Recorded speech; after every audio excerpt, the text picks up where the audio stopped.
सभी विद्यार्थियों को मेरा नमस्कार। और आज की कक्षा में हम बात करने वाले हैं मैथ्स के एक नए टॉपिक पर जिसका नाम है ट्रिग्नोमेट्री, और जिसे हिंदी में आप लोग त्रिकोणमितीय बोलते हैं। आज की कक्षा में त्रिकोणमिति से रिलेटेड हम लोग 4 बातें डिस्कस करने वाले हैं, जिसमें सबसे पहले यह देखेंगे कि त्रिकोणमिति होता क्या है और त्रिकोणमिति में पढ़ा क्या जाता है। उसके बाद हम लोग त्रिकोणमिति से जुड़े हुए कुछ बेसिक कंसेप्ट सीखने वाले हैं, जो कि आने वाले समय में प्रश्नों को हल करने में हम लोगों की मदद करेंगे।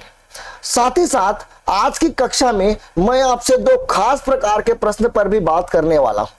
तो चलिए बिना समय गवाए सबसे पहले तो मैं आपको यह बताता हूं कि यह ट्रिग्नोमेट्री एक्चुअली में होता क्या है। तो अगर आप लोग ट्रिग्नोमेट्री पर ध्यान दें तो ट्रिग्नोमेट्री जो वर्ड है वह 2 वर्ड से मिलकर बना है। एक है ट्रिग्नो और दूसरा है मेट्री। ट्रिग्नो का अर्थ क्या होता है? तो ट्रिग्नो का अर्थ होता है ट्रायंगल, जिसे हिंदी में आप लोग त्रिभुज बोलते हैं। और मेट्री का मतलब होता है मेजरमेंट, जिसे हिंदी में आप माप बोल सकते हैं। यानी त्रिभुज के माप के बारे में हम लोग ट्रिग्नोमेट्री में स्टडी करते हैं। अब त्रिभुज की किन चीजों का माप करना है तो मैं यह बता दूं आपको। जब आप कोई भी त्रिभुज देखते हैं, जैसे उदाहरण के लिए यहां पर देखिए मैंने एक त्रिभुज बनाया है। इस त्रिभुज में टोटल 6 बातें हैं या 6 चीजें हैं बोल सकते हैं। वो क्या क्या चीजें हैं? तो सबसे पहले तो इसके 3 एंगल्स हैं, जिसको हिंदी में आप लोग कोण बोलते हैं। और इसमें 3 साइड्स भी होते हैं, जिसको आप लोग भुजा बोलते हैं। तो टोटल इस ट्रायंगल में टोटल 6 चीजें हैं। मान लीजिए इस ट्रायंगल का नाम, इस त्रिभुज का नाम ABC है। तो इसमें कोण कौन होंगे? A, B और C, यह 3 कोण है। और भुजा कौन सी होंगी? तो AB, BC और CA, यह 3 भुजा है और यह 3 कोण है। यह जो 6 चीजें हैं, इस किसी भी त्रिभुज की यह जो 6 चीजें होती हैं वो आपस में किसी ना किसी संबंध से जुड़ी हुई होती है, और उसी संबंध को ही हम लोग इस ट्रिग्नोमेट्री में पढ़ते हैं। सो ट्रिग्नोमेट्री में ट्रायंगल का मेजरमेंट किया जाता है, और ट्रायंगल का मेजरमेंट करने के लिए हम लोगों को कुछ संबंधों का जरूरत पड़ता है, और उस संबंध को हम लोग इस ट्रिग्नोमेट्री में क्या करते हैं? डिस्कस करते हैं। किन चीजों का संबंध? तो यह 6 चीजों का संबंध। 6 चीजों का संबंध यानी कि 3 कोण और 3 भुजा। सो इंट्रोडक्शन में यह बातें आपको क्लियर हो गई होगी कि ट्रिग्नोमेट्री में ट्रिग्नोमेट्री का अर्थ क्या होता है और ट्रिग्नोमेट्री में अपन पढ़ते क्या है। चलिए आगे बढ़ते हैं कुछ बेसिक कंसेप्ट पर। देखिए ट्रिग्नोमेट्री में जो सबसे पहली बात हम लोगों को सीखनी है वह है ट्रिग्नोमेट्रिक रेशियो। ट्रिग्नोमेट्रिक रेशियो, इसे हिंदी में बोला जाएगा तो आप लोग चाहे तो बोल सकते हैं त्रिकोणमितीय अनुपात। और आपने बचपन में पढ़ा होगा टोटल 6 प्रकार के त्रिकोणमितीय अनुपात होते हैं, जिसके बारे में मैं अभी आपसे डिस्कस करने वाला हूं। देखिए अगर मान लीजिए हमारे पास कोई एक समकोण त्रिभुज है। समकोण त्रिभुज शायद आप लोगों को पता हो। समकोण त्रिभुज वह त्रिभुज होता है जिसका एक जो कोण है वह 90 अंश के बराबर हो। जिसका एक जो कोण है वह 90 अंश के बराबर हो, जैसा कि अभी अभी मैंने आपके स्क्रीन पर अभी बनाया है। इसमें का एक जो कोण है यानी यह जो एंगल B है उसको मैंने 90 अंश का बनाया है। तो यह एक ऐसा त्रिभुज है जिसमें एक जो कोण है 90 के बराबर है, और वह त्रिभुज जिसमें एक कोण 90 डिग्री के बराबर होते हैं उसे हम लोग समकोण त्रिभुज बोलते हैं। तो यहां पर यह जो ABC त्रिभुज है वह एक समकोण त्रिभुज है। तो इसको इस तरीके से लिखते हैं, triangle ABC is a right angle triangle. Right angle triangle, और हिंदी में आप बोल सकते हैं ट्राइंगल ABC एक समकोण त्रिभुज है, समकोण त्रिभुज है। इसके साथ साथ एक और बातें आप लोगों को इसमें क्लियर करनी होगी कि अगर ABC समकोण त्रिभुज है तो वह समकोण कहां पर है। तो मैं बोलूंगा कि यह जो समकोण त्रिभुज है वह समकोण है B पर। कहां पर समकोण है? B पर समकोण है, जो B पर समकोण है। B पर समकोण होने का मतलब यह है कि यह जो ट्राइंगल है उसमें समकोण एंगल यानी कि 90 डिग्री कहां पर बन रहा है। तो मैं बताऊंगा कि B पर बन रहा है, क्योंकि इस चित्र में मैंने B पर समकोण बनाया है। अगर किसी चित्र में C पर समकोण बना है तो आप बोलेंगे C पर बना है। अगर किसी चित्र पर A पर समकोण बना है बोला है तो आप A पर समकोण बनाएंगे। तो समकोण कहीं पर भी हो सकता है, चाहे तो A पर भी हो सकता है, चाहे तो B पर भी हो सकता है, चाहे तो C पर भी हो सकता है। अब इस समकोण त्रिभुज में जहां पर समकोण बना है, जहां पर 90 डिग्री है, उसके अपोजिट में जो भुजा दिख रही होगी, यानी कि B के अपोजिट में कौन सी भुजा दिख रही है? AC भुजा दिख रही है। इस AC को हाइपोटेनस बोला जाता है, जिसे हिंदी में आप लोग कर्ण बोलते हैं, कर्ण। सो जहां पर समकोण त्रिभुज समकोण है उसके सामने वाली जो भुजा है वह कर्ण कहलाती है, जिसे हिंदी में हाइपोटेनस भी बोला जाता है। तो आपको यह पता होनी चाहिए हमेशा यह बात कि कहां पर हाइपोटेनस होगा, कहां पर कर्ण होगा। तो जहां पर आपको 90 अंश दिख रहा है, जहां पर राइट एंगल दिख रहा है, उसके अपोजिट में जो भुजा होगी वह भुजा कर्ण कहलाएगी। अब बात बच गई है कि परपेंडिकुलर, जिसे हिंदी में आप लोग लंब बोलते हैं, और बेस, जिसे हिंदी में आप लोग आधार बोलते हैं, वह कहां पर होगी। तो कई लोगों का जवाब होगा कि सर यह जो AB है वह लंब है और BC जो है वह आधार है। तो यहां पर हमारा बोलना 100% करेक्ट नहीं है। सबसे पहले तो अपने को यह देखना पड़ेगा कि हम किस जगह पर खड़े हैं। अगर हम B कोण पर खड़े हैं तो हमारा AB लंब होगा और BC आधार होगा। लेकिन अगर मैं A पर खड़ा हूं तो BC लंब होगा और AB आधार होगा। यानी लंब और आधार डिपेंड करता है कि आप किस जगह से AB को या BC को देख रहे हैं, या फिर यह है कि आप किस जगह पर खड़े होकर देख रहे हैं। और यह कैसे पता चलेगा? तो अगर मैं यहां पर थीटा लिख दूं, इस जगह पर मैं थीटा लिख दूं, तो यह थीटा हमको बताएगा कि हम किस जगह पर खड़े हैं। यानी कि यहां पर अगर मैंने थीटा लिख दिया है तो मैं C पर खड़ा हूं, और C पर अगर मैं खड़ा हूं तो AB मेरा लंब बनेगा और BC जो है वह मेरा आधार बनेगा। तो लंब और आधार डिपेंड करता है कि हम कहां पर खड़े होकर के देख रहे हैं। जैसे हम C पर खड़े हैं तो AB हमारा लंब है, और A पर खड़े हैं तो BC हमारा लंब है। और अगर मैं C पर खड़ा हूं तो आधार मेरा कौन होगा? BC होगा। और अगर मैं A पर खड़ा हूं तो AB मेरा क्या होगा? आधार होगा। तो अगर मैं इस थीटा को यहां पर लिखता हूं तो AB मेरा लंब बन जाएगा और BC मेरा क्या बन जाएगा? आधार बन जाएगा। तो लंब और आधार आपस में बदलते रहते हैं। यह डिपेंड करता है कि थीटा कहां पर लिखा हुआ है, या कोण, या फिर हम देख कहां से रहे। इस बात पर खास ध्यान रखेंगे क्योंकि यहीं पर ही हमेशा चूक होता है। अब एक और इंपॉर्टेंट बात जो हम लोगों को सीखनी है, यह जो लंब, कर्ण और आधार है, इनके बीच में एक संबंध होता है जिसे हम लोग पाइथागोरस का प्रमेय बोलते हैं, पाइथागोरस थ्योरम। हिंदी में आप लोग इसे पाइथागोरस का प्रमेय बोलते हैं, जो आपने अपनी बचपन की कक्षाओं में पढ़ा होगा। पाइथागोरस प्रमेय यह बताता है कि जो लंब का वर्ग है, जो लंब का वर्ग है यानी जो परपेंडिकुलर का स्क्वायर है, को अगर मैं आधार के स्क्वायर के साथ ऐड कर दूं या जोड़ दूं कुछ इस प्रकार से, तो यह बराबर हो जाएगा कर्ण के घात 2 के।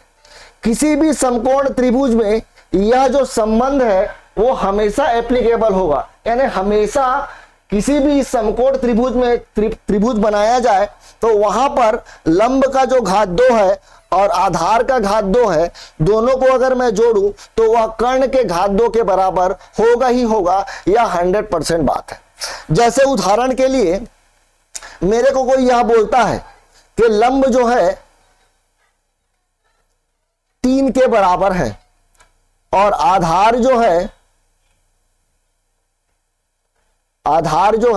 वह 4 के बराबर है, बताइए कर्ण क्या होगा। तो इस तरीके के समय में, इस तरीके का प्रश्न जब हमारे परीक्षा में पूछा जाएगा तो उस स्थिति में हम लोग पाइथागोरस प्रमेय का इस्तेमाल करेंगे, यानी लंब के जगह पर 3 आ जाएगा तो 3 का वर्ग, आधार के जगह में 4 आ जाएगा तो 4 का वर्ग, और कर्ण हम लोगों को निकालना है इसलिए कर्ण के जगह पर मैं कर्ण ही लिख रहा हूं। 3 का जो घात 2 है वह 9 के बराबर है, 4 का जो घात 2 है वह 16 के बराबर है, और कर्ण का घात 2 हम लोगों को निकालना है तो कर्ण का घात 2 ऐसा लिख देते हैं। 9 और 16 को जोड़ देंगे तो 25 हो जाएगा और यह बराबर हो जाएगा कर्ण के घात 2 के, और इस वर्ग को अगर मैं इस तरफ पक्षांतर कर दूंगा तो यह बन जाएगा वर्गमूल, स्क्वायर रूट। तो कर्ण किसके बराबर हुआ? 25 के वर्गमूल के, और 25 का वर्गमूल आप लोग सब जानते हैं यह 5 के बराबर है। तो अगर लंब 3 है, आधार 4 है, तो कर्ण क्या होगा? 5 होगा। 3 4 5 यह पाइथागोरस ट्रिपलेट कहलाते हैं, यानी कि 3 संख्याओं का जोड़ी जो पाइथागोरस थ्योरम को मान्यता हो। जैसे उदाहरण के लिए मैं 3 का घात 2 करूंगा, 4 का घात 2 करूंगा और दोनों को जोड़ूंगा तो यह 5 के घात 2 के बराबर होगा। जैसे उदाहरण के लिए एक और देखिए, अगर मैं बोलूं 5 12 13, अगर मैं 5 का घात 2 कर दूं तो 25 हो जाएगा, 12 का घात 2 कर दूं तो 144 हो जाएगा, अगर मैं दोनों को जोड़ दूं तो यह 169 यानी 169 के बराबर हो जाएगा, जो कि 13 का वर्ग है। तो यह दूसरा पाइथागोरस ट्रिपलेट है। पाइथागोरस ट्रिपलेट यानी कि 3 संख्याओं का जोड़ी जो पाइथागोरस थ्योरम को मानते हो। जैसे उदाहरण के लिए 3 4 5। तो अगर किसी स्थिति में आपको यह पता चल जाए कि भैया 3 लंब है, 4 आधार है, तो बताइए कर्ण क्या होगा। तो आप लोगों को बनाना नहीं है, आप लोगों को यह छोटी मोटी बातें याद होनी चाहिए कि भैया कर्ण जो है वो पक्का 5 होगा। जैसे मैंने 5 12 और 13 के बारे में आपको बताया है। तो कुछ चीजें आप लोगों को याद होनी चाहिए, और अगर याद नहीं है तो आपके पास पाइथागोरस थ्योरम है जिसमें लंब का, आधार का और कर्ण का, यह 3 बातें हमने की थी। इसमें कोई 2 चीज पता होगा, तीसरी चीजें आपको निकालनी होगी। जैसे उदाहरण के लिए चलिए एक और प्रश्न हम लोग बनाते हैं।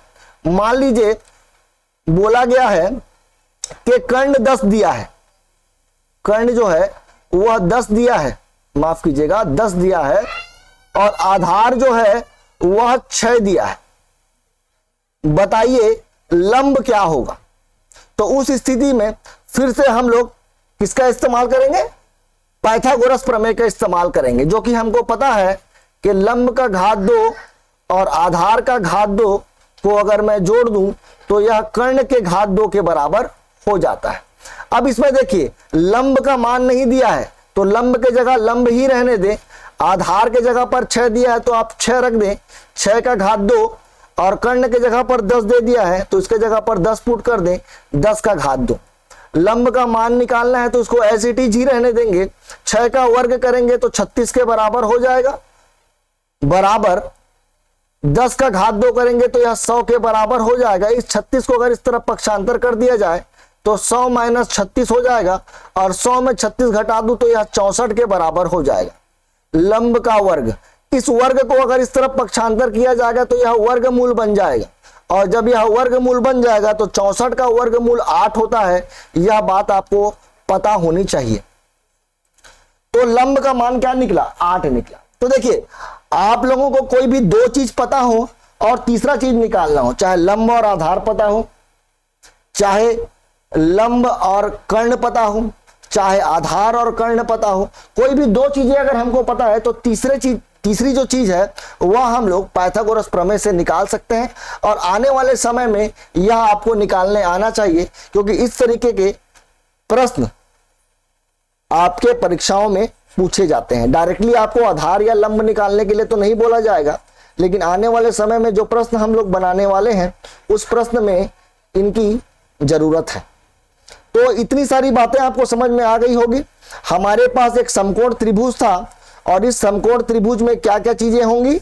एक लंब होगी, एक आधार होगी और एक कर्ण होगी।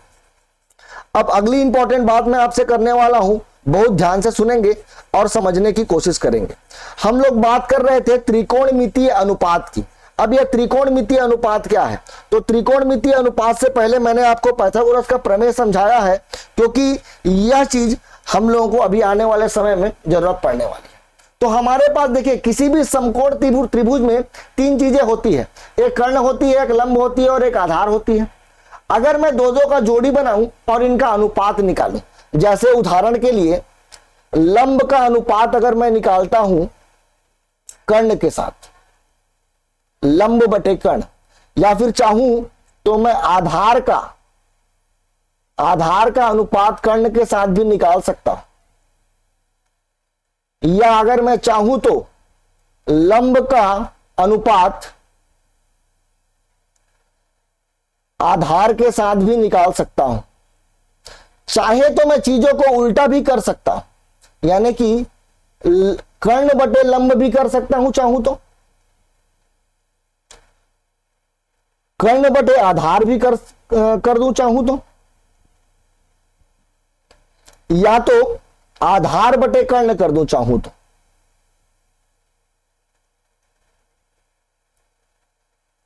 तो यह 6 प्रकार से हम लोग इनका अनुपात निकाल सकते हैं अगर मैं दो का जोड़ी बनाऊं तो। जैसे लंब और कर्ण का, आधार और कर्ण का, लंब और आधार का, वैसे ही उसको उल्टा करके कर्ण और लंब का, कर्ण बटे लंब, कर्ण बटे आधार और आधार बटे कर्ण, यह हम लोग कर सकते हैं। इन सभी अनुपातों का एक एक नाम दिया गया है, जिसमें सबसे पहला अनुपात आता है जिसे साइन बोला जाता है, साइन थीटा। दूसरा कॉस थीटा। यह थीटा क्या है? तो मैंने आपको बताया था कि जब तक थीटा पता नहीं होगा, यानी यह नहीं पता होगा कि हम कहां पर खड़े हैं, आप लंब और आधार के बारे में बात नहीं कर सकते हैं। इसलिए थीटा लिखना बहुत जरूरी है। इस थीटा के जगह पर कभी कभी आपको कोई कोण भी लिखा मिलेगा, जैसे साइन ए लिखा मिल सकता है, साइन बी लिखा मिल सकता है, साइन सी लिखा मिल सकता है। तो जब साइन ए लिखा मिलेगा यानी हम लोग कहां पर है? ए पर है। साइन बी लिखा मिलेगा तो हम कहां पर रहेंगे? बी पर रहेंगे। साइन सी लिखा मिलेगा तो कहां पर रहेंगे? सी पर रहेंगे। ठीक है। और अगला आ गया है टेन थीटा। तो sine theta, cos theta, tan theta, इसको लाइन से याद रखना है। यह नहीं कि पहले साइन बोल रहे हैं फिर टेन बोल रहे हैं फिर कॉस बोल रहे हैं। इसको लाइन से याद रखना बहुत जरूरी है, क्योंकि आने वाले समय में इससे रिलेटेड कई प्रकार के सूत्र हम लोग पढ़ने वाले हैं। और उस स्थिति में सूत्र आपको तभी याद होगा जब आपको एक के बाद एक, यानी कि यह जो sine theta, cos theta, tan theta है वह लाइन से आए। ठीक है, याद रहे। साइन का जो उल्टा होता है, जैसे यहां पर देखिए साइन का लंब बटे कर्ण था तो उसका उल्टा कर दिया, कर्ण बटे लंब। तो यह जो साइन का उल्टा है उसे कोसेक बोला जाता है, कोसेक थीटा। कॉस का जो उल्टा होता है उसे सेक थीटा बोला जाता है, और टेन का जो उल्टा होता है उसे कॉट थीटा बोला जाता है। तो यह 6 प्रकार के त्रिकोणमितीय अनुपात बन सकते हैं। 7वां प्रकार का त्रिकोणमितीय अनुपात नहीं बन सकता, इसलिए 7वां प्रकार का त्रिकोणमितीय अनुपात होता ही नहीं है। टोटल 6 प्रकार के त्रिकोणमितीय अनुपात होते हैं, जिसमें एक मैंने आपको बता दिया है, लंब बटे कर्ण जिसे साइन थीटा बोला जाता है, आधार बटे कर्ण जिसे कॉस थीटा बोला जाता है, लंब बटे आधार जिसे टेन थीटा बोला जाता है, कर्ण बटे लंब उसका उल्टा, साइन का उल्टा, जिसे हम लोग कोसेक थीटा बोलते हैं, फिर सेक थीटा और फिर कॉट थीटा। यह 6 त्रिकोणमितीय अनुपात हम लोगों को याद होनी चाहिए और साथ ही साथ पाइथागोरस का प्रमेय याद होना चाहिए, तभी आने वाले समय में हम लोग इजिली प्रश्न को हल कर सकते हैं। देखिए एक बात और मैं आप लोगों को बता दूं, यह जो साइन थीटा है, यह जो मैंने साइन थीटा लिखा है, इसमें सिर्फ अगर आप लोग साइन थीटा लिखेंगे तो इसका कोई अर्थ नहीं है, क्योंकि मैंने आपको बताया है कि जब तक आपको यह पता नहीं होगा कि आप कहां पर हैं तो आप यह फिक्स नहीं कर सकते कि लंब कौन है आधार कौन है। इसलिए साइन के साथ साथ हमेशा यह बताना जरूरी होता है कि हम किस स्थिति में खड़े हैं और कहां पर खड़े हैं। इसलिए हमेशा साइन थीटा लिखा जाएगा या साइन ए लिखा जाएगा या साइन डी लिखा जाएगा या साइन कभी कभी फाई भी लिखा हुआ हम लोगों को देखेंगे, या फाई का सिंबल है, इससे कोई फर्क नहीं पड़ता, यह लिखने का ही बस तरीका है, समझ लीजिए सिंबल है एक प्रकार का जो कोण को दर्शा रहा है, यह कोण को दर्शा रहा है, यह भी कोण को दर्शा रहा है, यह भी कोण को दर्शा रहा है।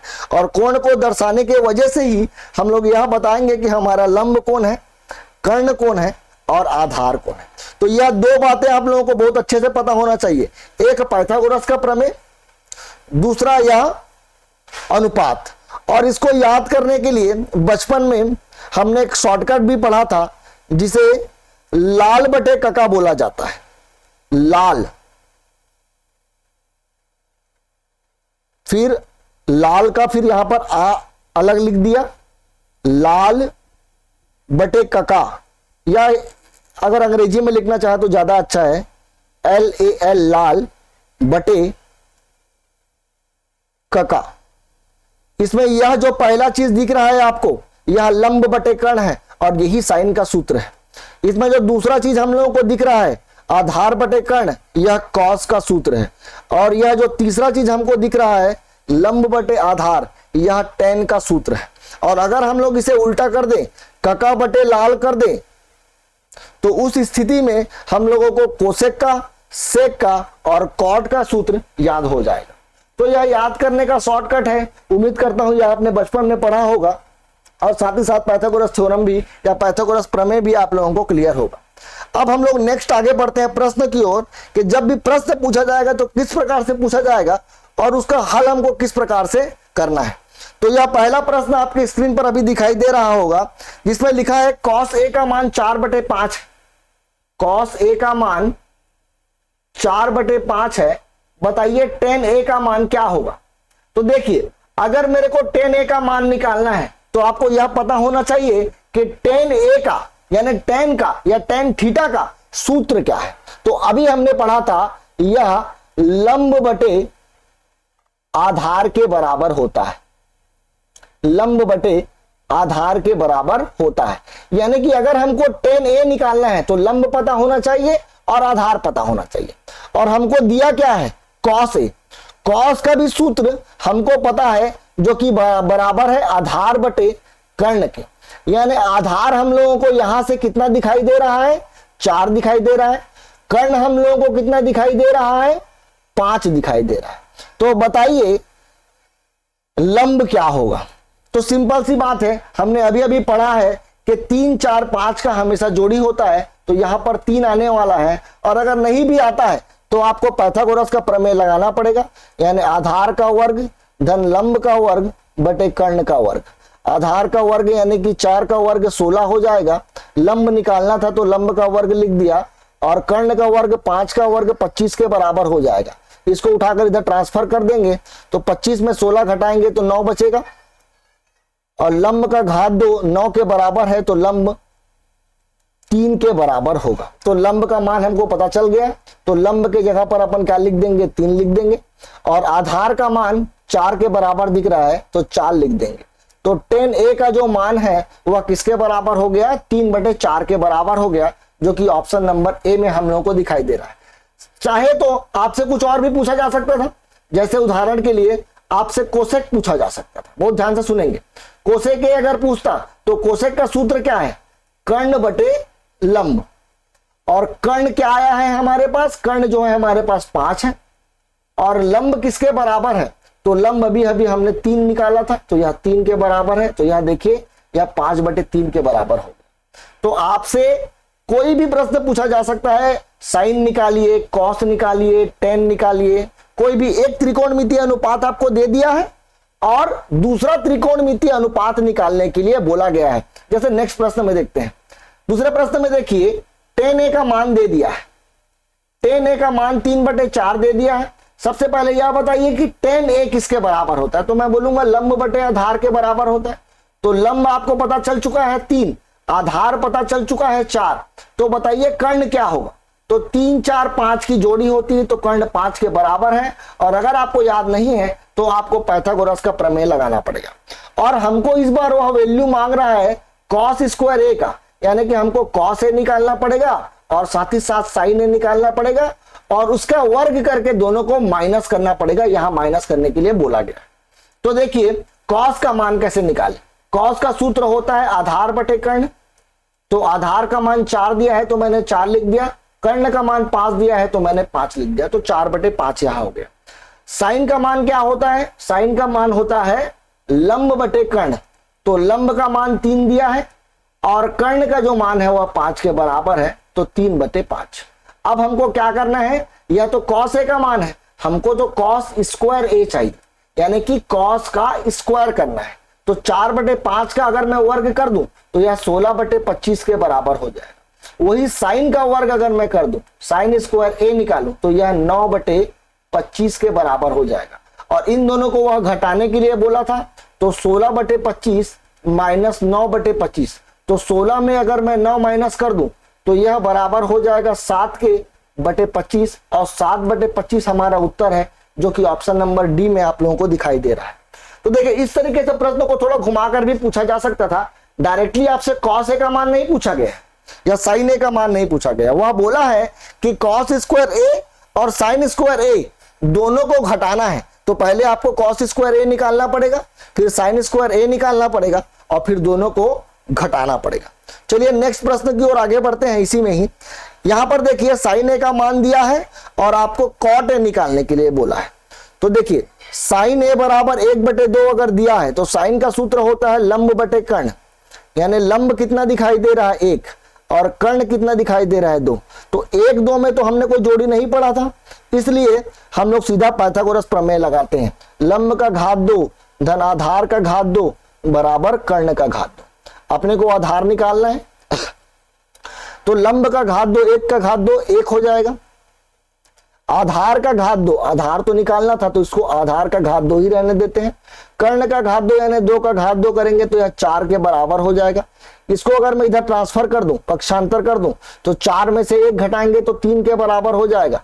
तो a का जो मान है वह √3 के बराबर होगा, क्योंकि 3 का वर्गमूल नहीं निकल पाएगा, इसलिए हम लोग इसे √3 ही रहने देंगे, कोई दिक्कत की बात नहीं है। अब हमको cot निकालने के लिए बोला गया था cot a। तो cot a निकालने के लिए cot का सूत्र क्या है, तो cot का सूत्र है आधार बटे लंब। यह आपको हमेशा याद रखना पड़ेगा, लाल बटे कका। और क्योंकि यहां cot का मान बोला है इसलिए आपको कका बटे लाल करना पड़ेगा, इसको उल्टा कका बटे लाल। और यह जो अंतिम में दिखाई दे रहा है वही cot का सूत्र है। तो आधार का मान कितना हो गया, आधार हम लोग निकाले हैं √3, तो यहां √3 लिख देंगे और लंब का मान 1 के बराबर है तो नीचे में 1 लिख देंगे। चूंकि √3/1 जो है वह खुद √3 के ही बराबर होता है, तो यह हमारा उत्तर है √3, जो कि ऑप्शन नंबर ए में आप लोगों को दिखाई दे रहा है। तो इस तरीके के सरल प्रश्न आपसे परीक्षा में पूछे जा सकते हैं और आप लोग इसका जवाब आसानी से दे सकते हैं अगर आपको 2 चीजें पता है तो, एक त्रिकोणमितीय अनुपात पता है तो दूसरा पाइथागोरस का प्रमेय। यह 2 चीजें आप लोगों को पता होनी चाहिए। एक और प्रश्न देखिए, इस प्रश्न में साइन थीटा का मान दे दिया है। चलिए हम लोग लिख देते हैं साइन थीटा बराबर 20/29 दिया हुआ है। तो साइन का मान अगर 20/29 दिया हुआ है तो साइन का जो सूत्र है वह तो लंब बटे कर्ण है, यानी लंब हमारा हो गया 20 और कर्ण हो गया हमारा 29। यानी कि हमको क्या नहीं दिया है, आधार नहीं दिया है, तो हमको आधार निकालना पड़ेगा। देखिए आधार कैसे निकालेंगे, तो पाइथागोरस का प्रमेय लगाएंगे। लंब का वर्ग धन आधार का वर्ग बराबर कर्ण का वर्ग। लंब का वर्ग यानी कि 20 का वर्ग, 20 का वर्ग होता है 400 और आधार का वर्ग निकालना है तो मैं इसको आधार का वर्ग लिख देता हूं। कर्ण का वर्ग यानी कि 29 का वर्ग निकालना है। चलिए देख लेते हैं कि 29 का वर्ग कितना आएगा। तो 81 का यहां पर बच गया 8 18 और 18 हो गया 36। 36 में अगर मैं 8 को जोड़ू तो यह 44 के बराबर हो जाएगा। 4 बच गया है, 4 और यहां पर आ जाएगा 2 दूनी 4 और 4 और 4 यहां पर 8 आ जाएगा। तो यह बराबर है 841 के। तो यहां पर मैंने 841 लिख दिया। आधार का घात 2, इसको उठा के इधर ट्रांसफर करेंगे और 441 में अगर मैं 400 घटा दूं तो यह 441 के बराबर आएगा। और इसका अगर वर्गमूल निकाले 441 का तो यह 21 आने वाला है। तो आधार हमने निकाल लिया 21। अब हमको क्या निकालने के लिए बोला गया है? देखिए, हमको निकालने के लिए बोला गया है सेक थीटा गुणित साइन थीटा। अगर दोनों के बीच में कोई भी चिन्ह नहीं है तो इसको हम लोग गुणा का चिन्ह मानेंगे और सेक पहले निकाल लेते हैं। चलिए सेक निकाल लेते हैं। तो सेक थीटा, सेक का सूत्र क्या होता है? सेक का सूत्र होता है कर्ण बटे आधार। और वहीं पर साइन का सूत्र क्या होता है? साइन का सूत्र होता है लंब बटे कर्ण। अब देखिए कर्ण किसके बराबर है? तो कर्ण जो है वह 29 के बराबर है, तो मैंने 29 लिख दिया। आधार किसके बराबर है? तो अभी अभी मैंने 21 निकाला है तो 21 लिख दिया। साइन थीटा निकालना है तो लंब का मान कितना है? लंब का मान दिया है 20 तो मैंने 20 लिख दिया। और कर्ण का मान है 29 तो मैंने 29 लिख दिया। अब यहां पर दोनों को गुणा करेंगे तो 29 बटे 21 को गुणा कर देंगे 20 बटे 29 के साथ। यह 29 कट जाएगा, 20 बटे 21 रह जाएगा और यही हमारा उत्तर है 20 बटे 21, जो ऑप्शन नंबर ए में हम लोगों को दिखाई दे रहा है। तो इस प्रकार का सरल प्रश्न आपसे आसानी से बन जाएगा अगर आपको दो बातें पता है। एक त्रिकोणमितीय अनुपात, दूसरा पाइथागोरस का प्रमेय।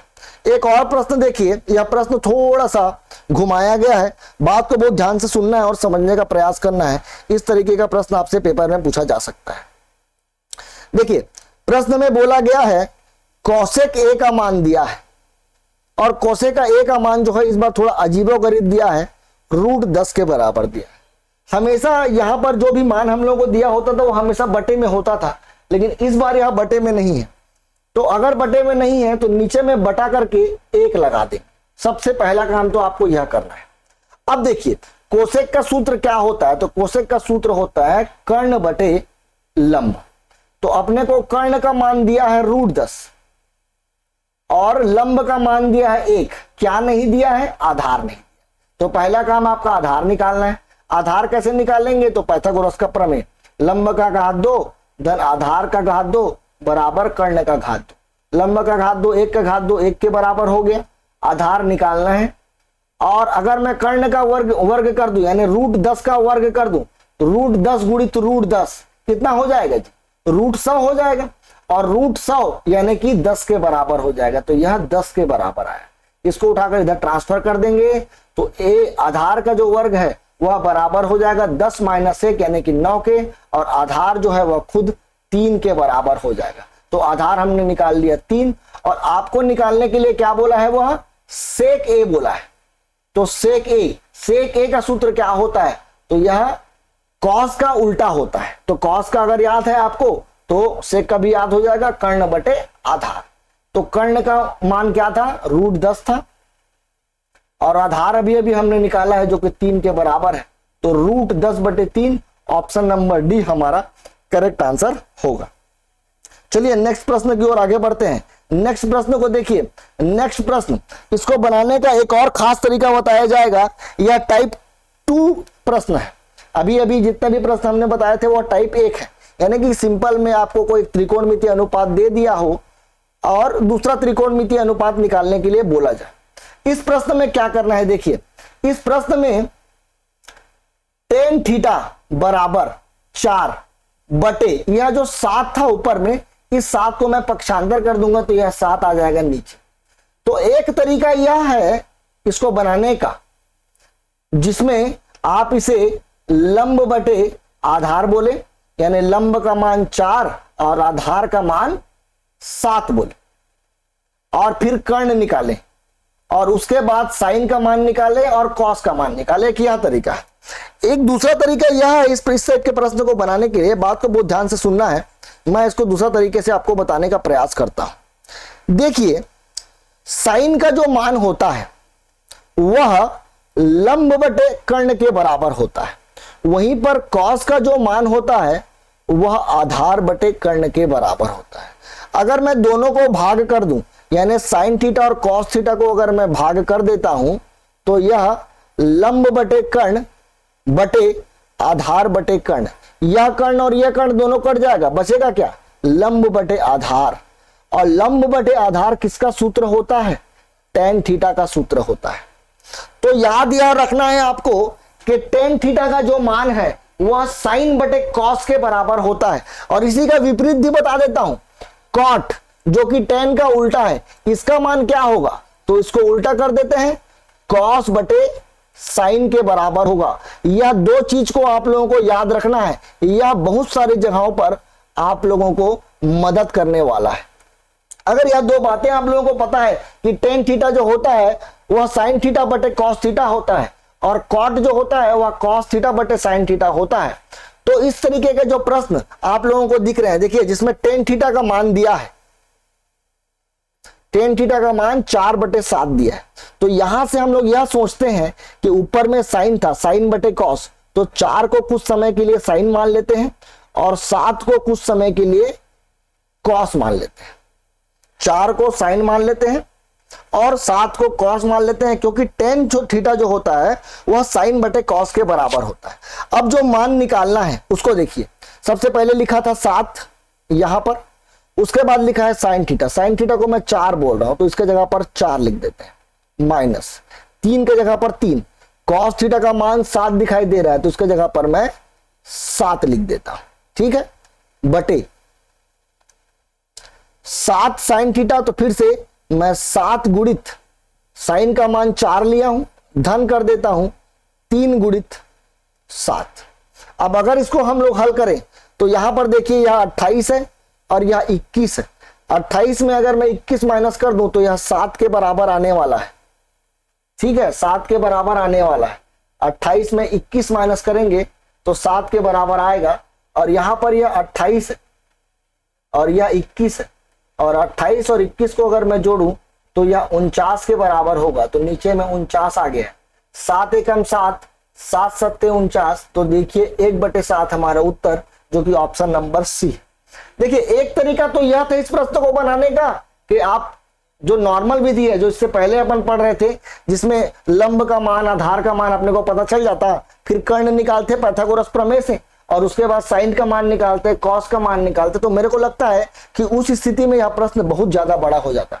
और इस तरीके का प्रश्न अधिकतर आपके परीक्षा में पूछा जाता है, इसे आप शॉर्टकट समझ लीजिए। जब भी आपको 10 का मान, कभी कभी यह शॉर्टकट काम नहीं करता है, यह भी मैं आपको बताऊंगा आने वाले समय में, तो उस स्थिति में आपको क्या करना है यह भी बताया जाएगा। यहां पर देखिए कि जब भी आपको टेन थीटा का मान दिया हो या कॉट थीटा का मान दिया, और इस तरीके का प्रश्न अगर आपसे पूछा जाएगा कि इसका मान क्या होगा, तो उसके लिए आप यह वाली विधि इस्तेमाल करें, यानी कि टेन थीटा बराबर होता है साइन बटे कॉस और कॉट थीटा बराबर होता है कॉस बटे साइन। अगर यह आपको याद है तो आप लोग इस तरीके का प्रश्न को बहुत आसानी से बना सकते हैं। नेक्स्ट क्वेश्चन को देखिए, इसी तरीके का फिर से एक प्रश्न दिया हूं मैं आपको। इस प्रश्न में 10 का मान दिया है, 10a बराबर 4/5, या 5 को इधर ट्रांसफर कर देते हैं।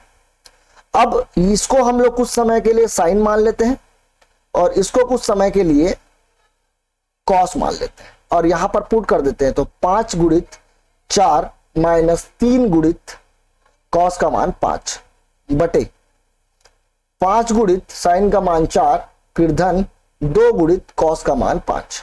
यह 20 हो गया, 20 और यह 15 हो गया, तो 20 में 15 जाएगा तो कितना बचेगा जी, 5 बचेगा। और यह 20 हो गया और यह 10 हो गया, तो 20 और 10 हो जाएगा 30, और यह 7 एकम 7, 5 एकम 5 और 5 छक्का 30, 1/6 हमारा उत्तर आ गया। तो इस तरीके का प्रश्न के लिए 2 सूत्र आप लोगों को याद होने चाहिए, एक टेन थीटा बराबर साइन थीटा बटे कॉस थीटा होता है, और दूसरा कॉट थीटा बराबर कॉस थीटा बटे साइन थीटा होता है। यहां पर देखिए नेक्स्ट प्रश्न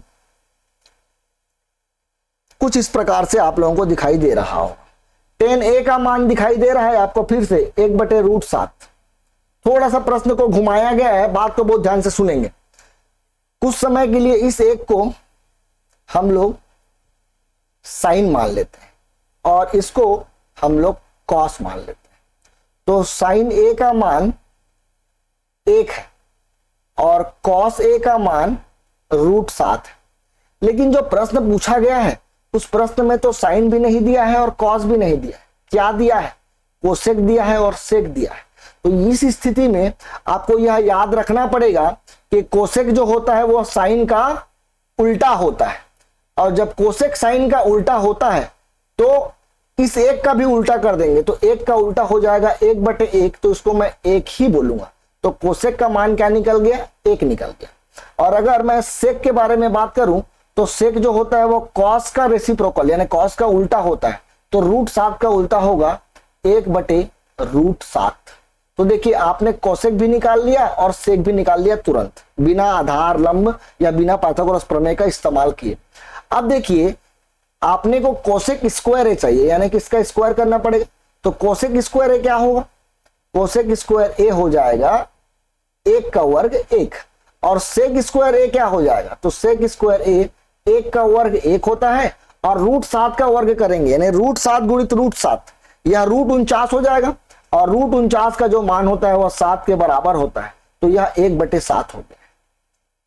ठीक है, तो कोसेक स्क्वायर ए का मान भी निकल गया, सेक स्क्वायर ए का मान अब इस प्रश्न में रख देते हैं। ऊपर में है 1 ऋण 1/7 और नीचे में है 1 धन 1/7।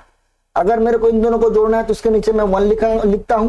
पहले इन दोनों का गुणा करते हैं। देखिए 7 एकम 7, फिर इन दोनों का गुणा करते हैं 7 एकम 7, और फिर इन दोनों का गुणा करते हैं। यह एक माइनस करने का एक तरीका है या जोड़ने का एक तरीका है। ठीक है, -1 बटे, इसको भी 1/1 कर देते हैं। पहले इन दोनों का गुणा करेंगे तो 7 हो जाएगा, इन दोनों का गुणा करेंगे तो 7 हो जाएगा, इन दोनों का गुणा करेंगे तो धन 1, तो धन 1 लिखते हैं। 7 और 7 1 कट जाएगा, ऊपर में 6 रह गया है और नीचे में 8 आ गया है, तो 2 तिया 6, 2 चौक 8, 3/4, यानी ऑप्शन नंबर सी हमारा करेक्ट जवाब है। नेक्स्ट प्रश्न, यह आप लोग खुद बना सकते हैं। इस तरीके का प्रश्न हम लोग पहले भी बनाए हैं, लगता है यह प्रश्न फिर से आ गया है।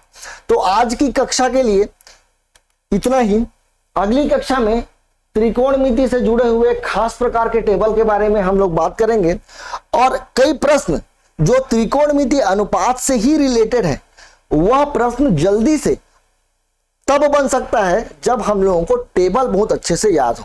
तो अगले वीडियो में हम लोग टेबल के बारे में बात करेंगे और उससे रिलेटेड किस प्रकार से शॉर्टकट क्वेश्चन को बनाया जाता है उस विषय में बात करेंगे। तो आज के लिए धन्यवाद।